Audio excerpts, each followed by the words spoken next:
I want to start with a little exercise. I want you to imagine the most shameful or confusing thought that you've had in the past week. A moment where you felt small, incompetent, vulnerable, scared, or just unsure of what to do next. Now look at the person sitting to your left. Look at the person sitting to your right. And raise your hand if you would tell them that and if you would ask them for advice.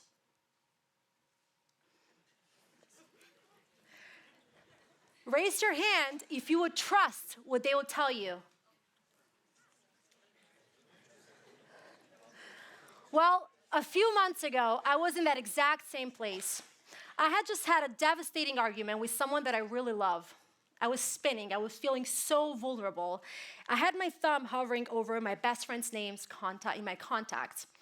I knew she would answer, but I also knew that she would react. I could almost hear her sigh of exhaustion, even if it came from a place of love. So I didn't call her. Instead, I opened a blank chat box and I typed, "I had a fight. I'm going to tell you exactly what happened, and then help me understand if I'm the one who's toxic and what can I do?" And I saw this machine giving me such a thoughtful and emotionally intelligent answer that somehow gave me a sense of peace and of comfort. Now, that fight got solved, thankfully. We're all good. But that moment raised a much deeper question for me. If I, someone who builds and markets artificial intelligence systems for a living, am choosing to trust a machine first instead of a person, how many others are doing the same? So I commissioned the research, analyzing over 100 million websites to capturing digital conversations from all over the world on this topic. And I found out that this isn't just my story. We're currently in the middle of what I have defined as the AI trust drift. Is the global, silent migration of trust from institutions, from people, and even from ourselves to artificial intelligence systems. Now, for the first time in human history, when we feel vulnerable, when we feel scared, when we feel alone, when we feel stressed, when we just have to make a decision, we're starting to turn to AI first. Finding those conversations sometimes, and in some cases, even more trustworthy, even more comforting, and even more emotionally safer than talking to a person. Through my research, I saw this shift everywhere. What outfit to wear, how to apologize, whether to quit, whether to stay. We're asking AI first how to navigate breakups, how to face loneliness, how to process grief. We're basically asking it to be human for us first, and then we go on being humans in the real world. We're even asking AI to have a relationship with us. We're even marrying AI these days. Why? What is pushing us to get more and more comfortable in defaulting our most vulnerable parts to something that feels actually nothing and actually does not know us? And what could that possibly mean for the future that we choose? Now, the answer is not because AI is actually emotionally intelligent, more intelligent than us. I can guarantee you that. I do that for a living. I build algorithms. Through my research, I found out that what is causing the AI trust drift are actually 4 emotional drivers. So the reason why we as human beings are starting to go to artificial intelligence first for everything are 4 emotional drivers that I've grouped them and I've called them as the E.A.S.E effect. First, enhance. Now, we go to AI first because it makes us feel, all of us, smarter, more capable. It just enhances us. A young woman told me that she was so terrified to apply for a dream job, so she asked AI to write her resume, she asked AI to write her cover letter, and then she asked AI to coach her for the interview. And she got the job. But on the first day of work, she said, "I'm scared that they're going to find out that the AI version of me, it's actually better than the real version of me." So that enhancement hadn't just boosted her skills, it had actually rewrote how she saw herself. Affirm. We're going to AI first because we want to confirm what we already believe. And artificial intelligence has been trained to be exactly great at doing that. Now, a young man, he was struggling in his marriage. So he turned to AI to ask the machine if his partner was the problem. And the response matched exactly what he had suspected. So he screenshotted the answer, the advice, and he used it in a real argument. Now, when the machine mirrors our beliefs, it tends to validate us. So when we feel validated, we tend to not question it. And we don't question something, we trust it. Now, the problem with that is that we're currently training ourselves that being validated is the same thing as being heard, listened. And that something, it's actually worth it of our trust only if it makes us feel exactly how we want to feel. Soothe. So in moments of anxiety, of loneliness, of vulnerability, artificial intelligence becomes a soothing voice.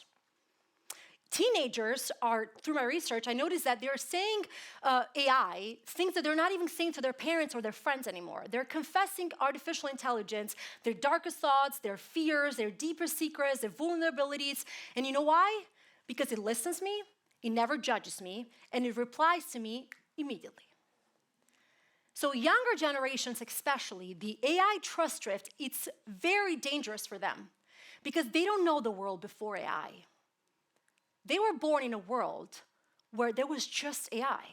So for them, comparing the machine's response with a human's response doesn't come natural. For them, having as a primary confidant a machine is not something artificial. It's just their default safe space. It's just the way they normally live life and make decisions. Escape. We run and we escape to AI because it makes us avoid the hardest part of the decision-making process. The conflict, the responsibility, the emotional labor. Every time a machine gives us an answer, it lightens our cognitive and mental load. That night, when I poured my soul into a chat box, I was not seeking clarity. I was simply trying to avoid connection. I didn't want to feel misunderstood. I didn't want to feel burdensome to someone. I didn't want to feel wrong. So what I did is that I escaped to something that feels safer.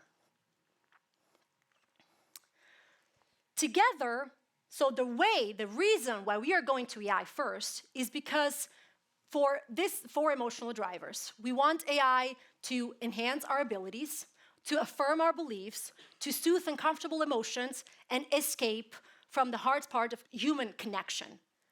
Exactly a decade ago, in 2016, on a very red dot just like this one, Rachel Botsman showed for the first time to the world that trust had drifted from institutions to strangers online, whether it was on online social media platforms or any other type of platforms.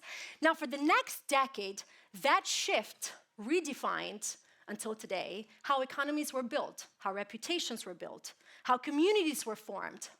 If we fast forwarded to today, we're entering the next phase of that evolution, when we're basically starting to trust something that is even more detached than a stranger, machines.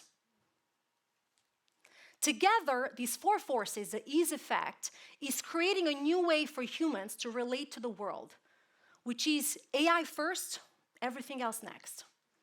Now, imagine this with me at scale. Imagine a world where the default becomes, let me ask the machine first. Systems around us start to adapt. Platforms, employers, institutions, they start to design around that behavior. What started as a personal drift to AI becomes systemic. That means that human-only led paths are no longer supported. If you didn't use AI to write your resume, you are at a disadvantage. And just like that, before we know it, we have built a world where we don't just prefer AI, we depend on it, impacting how we as individuals evolve or stop evolving. Because we stop practicing how to sit with uncertainty. We stop practicing how to hear the hard truths and not shut down. We stop practicing how to listen without editing ourselves. We stop practicing how to ask for help and not feel weak about it.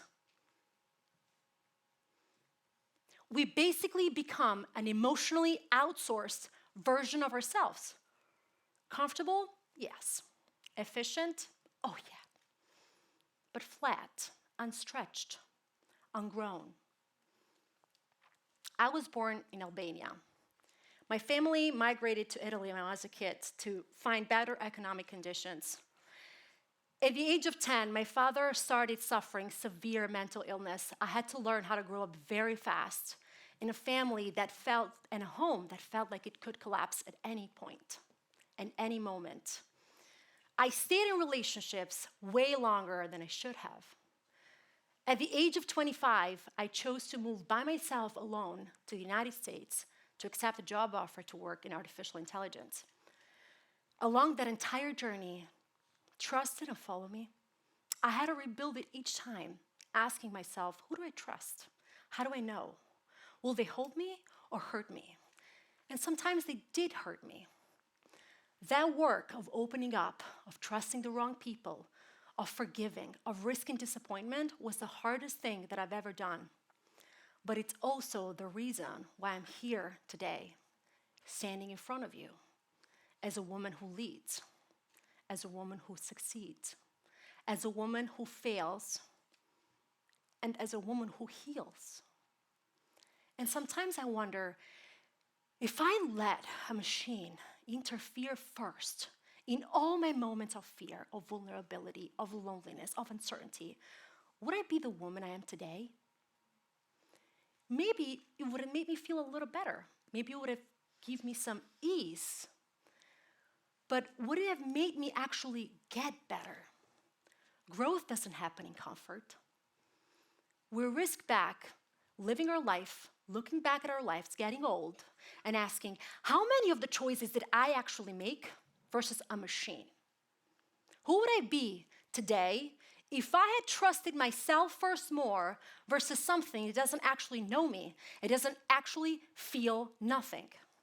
So as we learn how to integrate AI as a tool in our lives, and I'm part of that system that is building those tools for us, for you, we also need new tools that help us bring awareness on if we're drifting to AI for our decision making, on how, when, why we're trusting AI systems first, and how it is impacting our decision making. We've spent the last decade training AI to sound more human. Maybe it's time that we spend the next decade training ourselves to be less like machines, to be the society that actually holds people so that we don't have to feel that we have to go to a blank chat box to feel safe. Real trust, the one that saves lives, the one that builds families, the one that makes us grow, is not an output. It's earned, it's complicated, and it was never meant to be automated. So next time you're hurting, or you're feeling alone, or you're confused and you find yourself reaching for the chatbot, pause. Ask yourself, am I seeking clarity or am I avoiding connection? And if you can, risk it. Choose the human first.